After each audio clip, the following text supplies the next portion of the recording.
Время спорта на Лото-24. С вами Мария Иванова. Здравствуйте!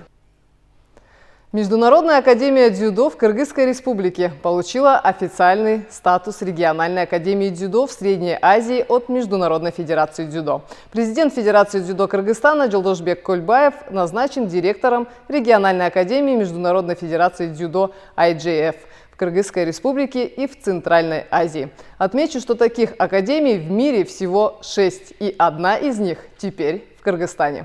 Академия предлагает высококачественное обучение дзюдо, опирающееся на знания и практику ведущих специалистов. В ней есть современное оборудование и команда опытных тренеров, готовых помочь каждому на пути к спортивному совершенству. Сборные Кыргызстана по вольной, женской и греко-римской борьбе стартовали на чемпионате мира, который проходит в Белграде, Сербия с 16 по 24 сентября. Эти соревнования являются отборочными на летние Олимпийские игры, которые пройдут в Париже в 2024 году. Схватки пройдут в 10 весовых категориях. Всего будет разыграно 90 олимпийских квот. Чемпионат мира по спортивной борьбе вы можете посмотреть в прямом эфире на КТРК «Спорт». 15 сентября состоялись проводы сборной Кыргызстана, которая примет участие в 19-х азиатских играх в Ханчжоу, Китай с 23 сентября по 8 октября. В мероприятии принял участие председатель Кабинета министров Акылбек Джапаров.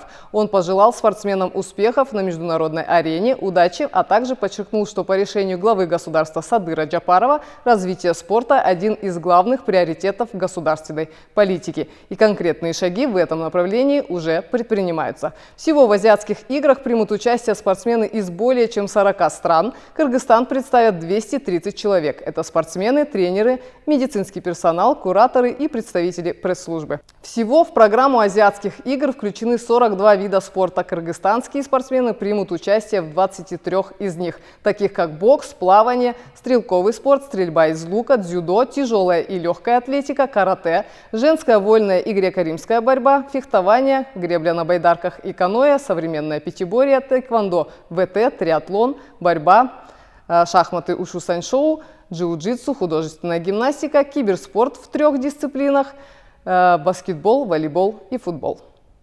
Отмечу, что азиатские игры в прямом эфире покажет телеканал КТРК «Спорт».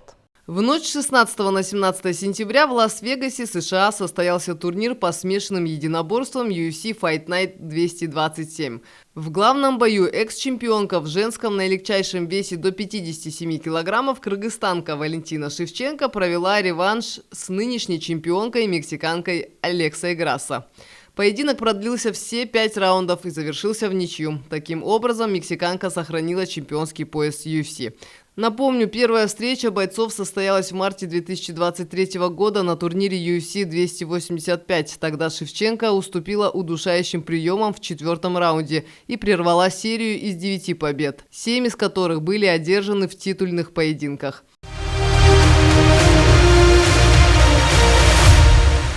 9-10 сентября на побережье Иссык-Куля прошел Кубок Азии и чемпионат Центральной Азии по триатлону 2023. Всего приняли участие 250 атлетов из 16 стран. В первый день турнира участие приняли более 100 профессиональных спортсменов из таких стран, как Кыргызстан, Япония, Германия, Австрия, Казахстан, Узбекистан, Иран, Арабские Эмираты, Гуам, Австралия, Сирия, Индия, Сингапур, Азербайджан и Тайвань. Профессионалы и любители соревновались в дистанциях суперспринт, олимпийская дистанция и эстафета. На дистанции суперспринт первое место Евгения Березовская, Кыргызстан. В категории эстафета среди мужчин Мухаммедали Маткаримов и его команда первое место. Александр Дядечкин и его команда второе место. Рамал Аджмал и его команда третье место. Все Кыргызстан. В категории эстафета среди девушек Алла Вороная и ее команда второе место. И Алимана Чалова и ее команда на третьем месте. Все Кыргызстан. По зачету национального старта среди мужчин в категории незрячий чемпионом стал Дастан Камчебеков. Среди женщин золото у Айтунук Джоумарт Кызы. Среди женщин Кубок Азии выиграла Екатерина Шабалина, Казахстан. Среди мужчин победу одержал Крис Зейхмер из Германии. В категории Ю-15 выиграли атлеты из Казахстана. Среди девушек Арина Давыдова и Рамазан Айнегов среди парней. Среди стран Центральной Азии сильнейшими атлетами стали Екатерина Шабалина и Александр Куришов. На турнире работали судьи из 5 стран – Кыргызстана, Ливии, Казахстана, Узбекистана и Катара. Также помогали волонтеры из Бишкека и Чолпон-Аты. За безопасность отвечал технический персонал и сотрудники ГУБДД, МЧС и скорой помощи. Международный турнир по хоккею с шайбой на Кубок президента Кыргызской республики прошел с 28 августа по 10 сентября на столичном катке Бишкек-Арена. Это масштабное хоккейное событие привлекло участников и болельщиков из разных стран дальнего и ближнего зарубежья, таких как Турция, Румыния, Казахстан и Кыргызская республика. В этом году соревнования проходили в 4 возрастных категориях – Ю-10, Ю-12, Ю-14 и 40+. Среди ветеранов на первом месте хоккейный клуб «Локомотив» Кыргызстан. Среди команд возраста до 10 лет чемпионом стал хоккейный клуб «Рахимджан» Казахстан. Среди Ю-12 золото также у Рахимджана Казахстан. Среди Ю-14 чемпионом стал хоккейный клуб «Бузадам» Турция. Еще одна новость из мира кыргызского хоккея. Нападающий национальной сборной Кыргызстана по хоккею из столичного клуба «Дордой» Султан Исманов продолжит карьеру в Канаде. Игрок подписал контракт с клубом, который выступает в лиге GMHL, развивающейся юношеской хоккейной лиги. Соглашение между игроком и клубом рассчитано на 1 год. Напомню, что Исманов 5 раз становился чемпионом Кыргызстана в составе «Дордоя». Дважды в составе сборной Кыргызстана выигрывал чемпионат мира в дивизионе 4 и дивизионе 3Б. Лучший бомбардир чемпионата мира в дивизионе 4. Это очень хорошая новость для меня, также моей семье и также Кыргызстану. Меня пригласили в Канаду, в канадский клуб из города Колборн, провинция Онтарио. Команда называется Northumberland Stars. Это средняя лига молодежная в Канаде. Моя цель, как вы знаете, я занимаюсь 5 лет. Это, думаю, это большой труд для моей жизни, чтобы все было не зря. Я продолжаю играть в хоккей. Моя цель в Канаде – это играть в высших лигах Канады, в Штатах, показывать себя. Также моя большая мечта – это попасть в НХЛ.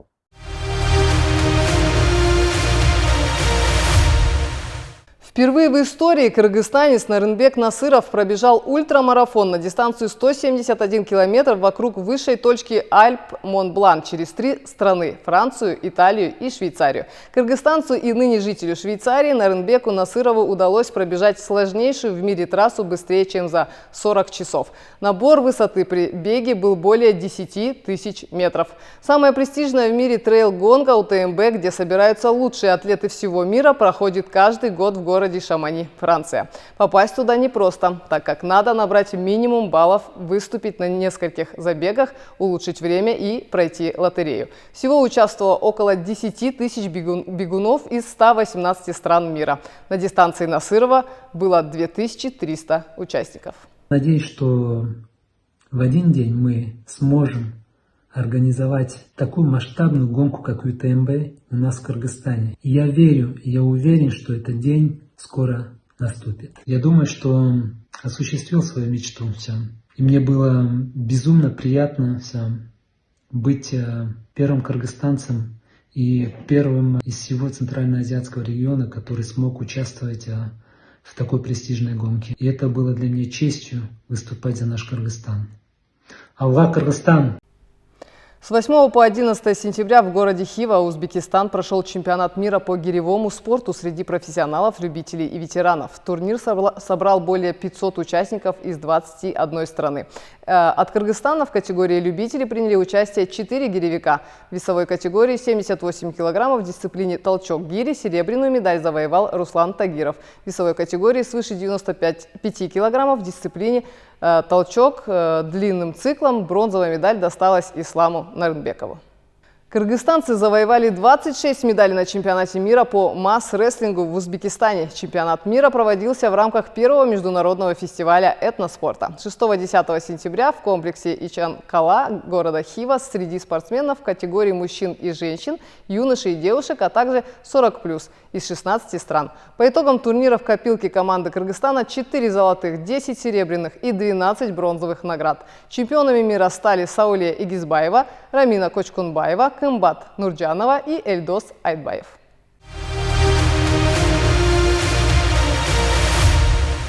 С 3 по 11 сентября в Бишкеке прошел чемпионат мира по сурдоборьбе среди глухих и слабослышащих спортсменов в категориях юниоры, кадеты и взрослые. В соревнованиях приняли участие более 250 спортсменов из 16 стран: Кыргызстан, Узбекистан, Казахстан, Иран, Армения, Турция, Монголия, Литва, Эстония, США, Болгария, Азербайджан, Ирак, Украина и других. Кыргызстан представили 15 борцов, включая юниоров, молодежь и взрослых, которые завоевали 17 медалей.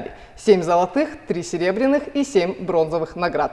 Спортсменов своевременно поощрили. Глава Кабмина Акылбек Джапаров победителям соревнований вручил по 100 тысяч сомов, серебряным призерам по 80 тысяч, а за третье место по 70 тысяч сомов.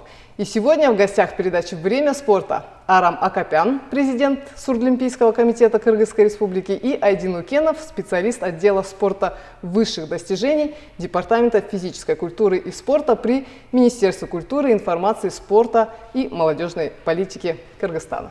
Здравствуйте. Здравствуйте. Очень рада вас видеть сегодня у нас в студии. Поздравляю. Это просто крутейшие и замечательные достижения. У себя дома 7 золотых медалей, 3 серебряных, 7 бронзовых.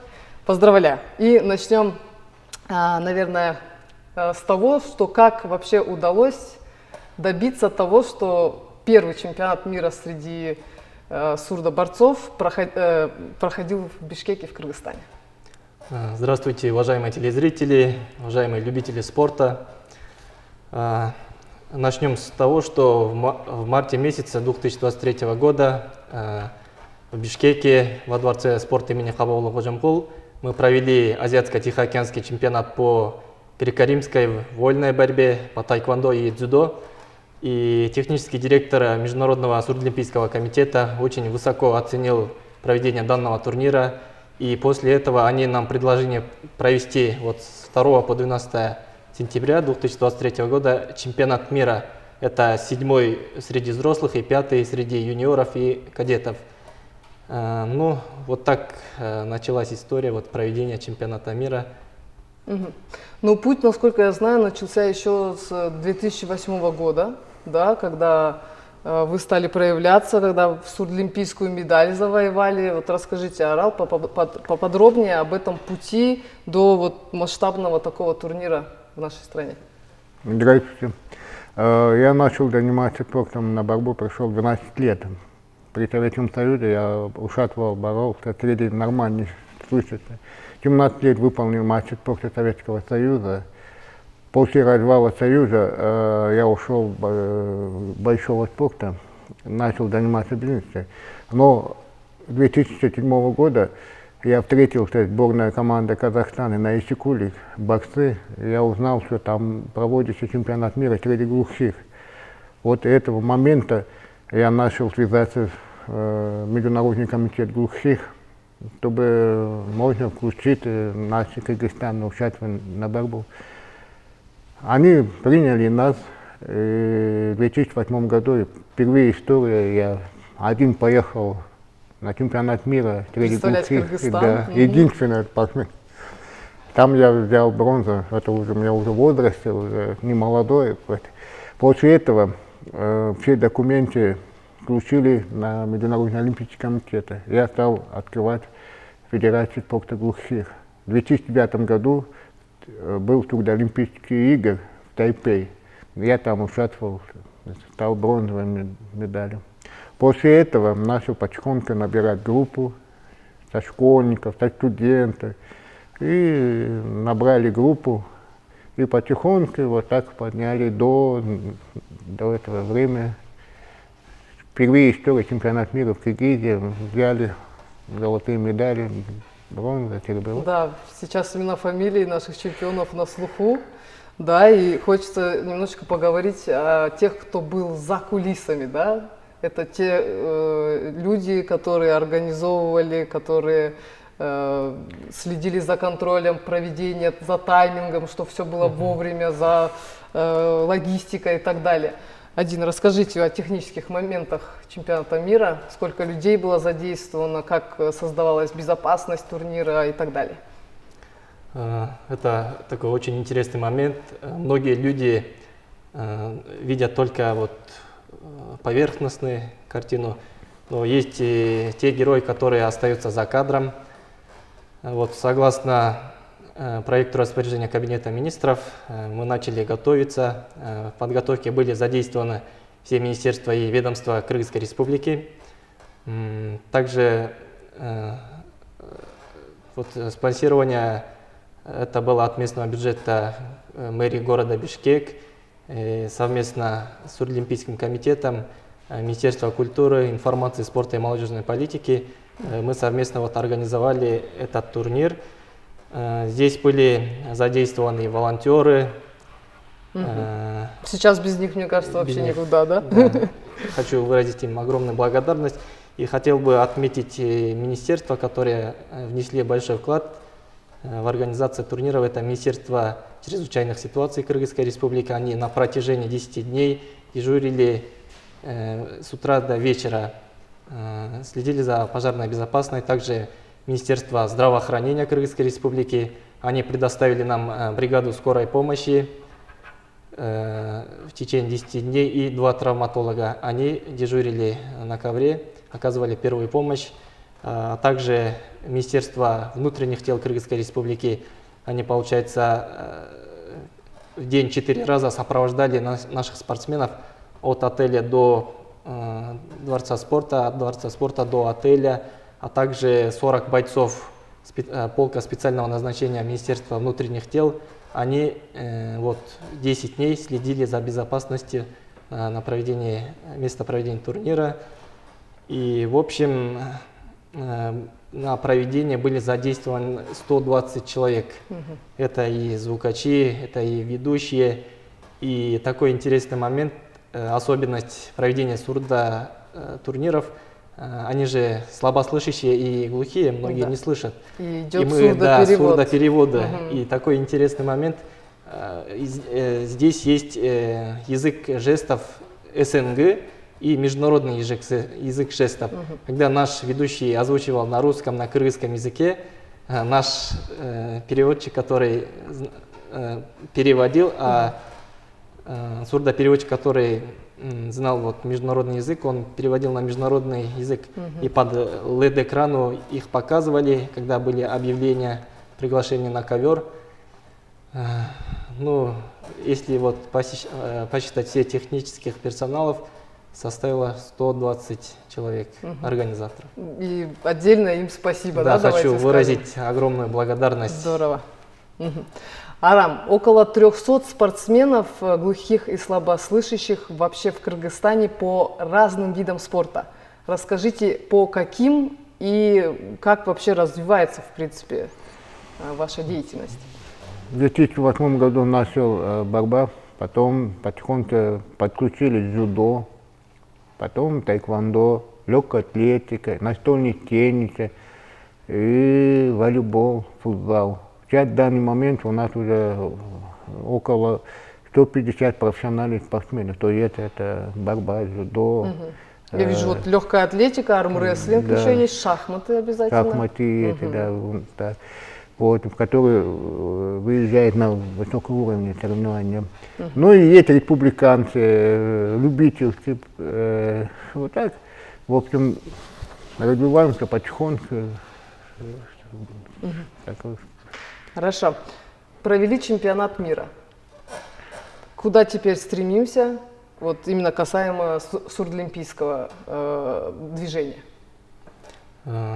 Вот в 2024 году мы сейчас в конце каждого года разрабатывается календарный план на следующий год, именно календарный план основных республиканских и международных соревнований.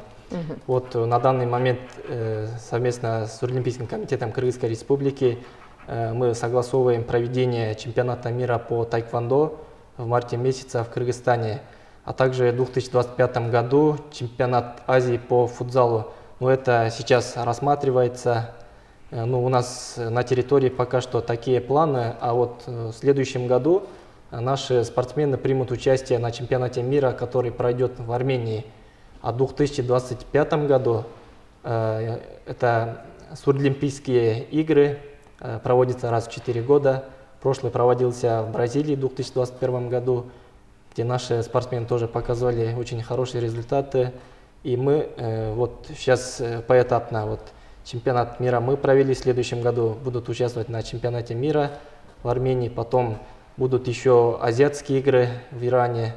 Но после этого уже главный старт Сурдолимпийские игры. Вот туда и готовимся. В Японию. В Японии. Вот, да, в Японии, в Токио будут. Отлично. Ну, перейдем к такой немаловажной теме. Есть ли какие-то проблемы? Чего-то, может быть, не хватает? Расскажите. Да, у нас базовые проблемы, вот это залы, площадки у нас нету, потому что особенно футболисты, футзал и волейболисты все время куда-то просим, помещение занято, кто-то утром, а все утром учатся, работают.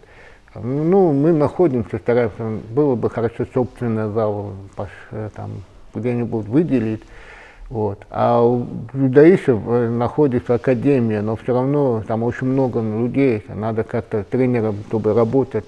У них, как слышите, быстро там говорить, бросается, глухие надо что-то показывать, это время нужно, поэтому проблемы с базом. А так, в принципе, все. Ну, насколько я знаю, Эдиль Байсалов как раз-таки озвучил, что рассматривается именно построение арены, и для вас будет выделена там, территория, залы и так далее.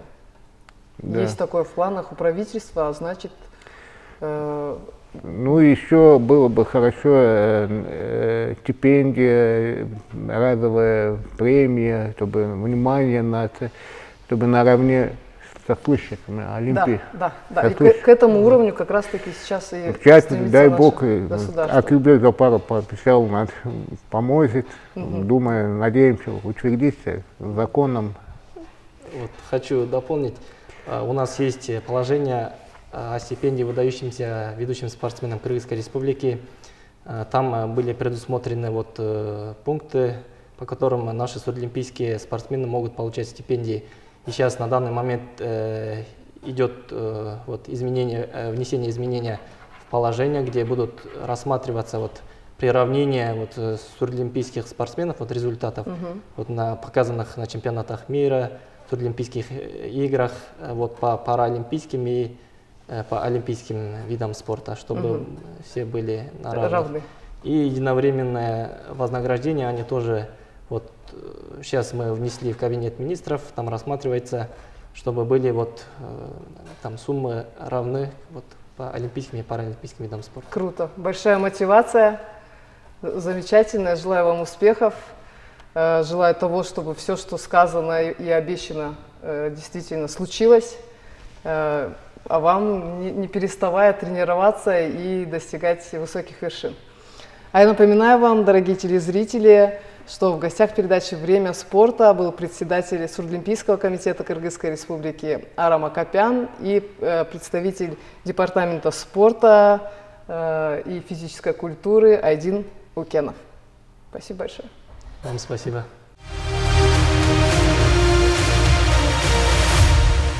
Это были главные спортивные новости. Занимайтесь спортом, держите себя в тонусе и смотрите передачу «Время спорта». До новых встреч!